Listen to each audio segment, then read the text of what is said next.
got asked to do something to commemorate the 50th anniversary of the Red Shed Labour Club in Wakefield, which my friend Sandra, who were around when Red Shed started, we're talking about the optimism, the political optimism of the 60s when it began. That's the one thing that I feel like I've grown up in a time which there hasn't been that optimism that you can change the world but you know, we can work together to make the world better. I'm not saying individuals don't try to do that, and you know, I respect them for doing so, but it felt like I've always felt like I grew up in an age where people have just told me there's nothing you can do. It's a bit of a kind of, it's, people have given in that, but that's the world I feel like I've grown up in.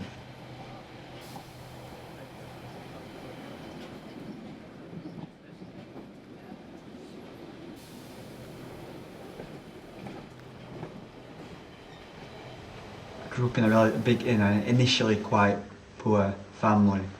Who, my dad became a teacher in the early 90s, so when I was about 9. I somewhat kind of acquired a slight kind of better quality of life, which kind of, in many ways, set in stall for me kind of a vision in 90s of kind of, yeah, kind of a somewhat kind of better world to kind of come for me adult life, and I think I went to college. I began making artwork in 2000, and within kind of a year of like the events such as 9/11 and just kind of a general coming of age, I swiftly started to lose that optimism which I had in the 90s, and I started to kind of become really concerned about the world, and from that point onwards my artwork became really, really important to me. I was quite a shy person with lacking self-esteem,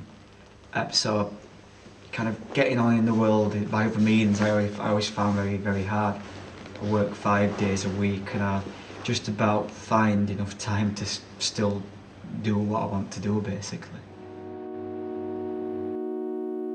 Fighting for Crumbs, Art in the Shadow of Neoliberal Britain, is the stories of artists who are striving for nothing but raw artistic expression at a time when we're all being forced to strive for crumbs, where wages are low and the market dictates creativity. It's not so much stories of poverty-stricken artists. It's about artists working within the crumbling remains of Britain's post-settlement optimism. Under the keep calm and carry on mantra of Tory rule, more and more artists are feeling pressured to head into more craft-based activities. This is not a critique of the crafts itself, but how can art say when it's trying so hard to sell? What value does the truth of artistic expression have in such times? Have we been reduced to fighting for crumbs?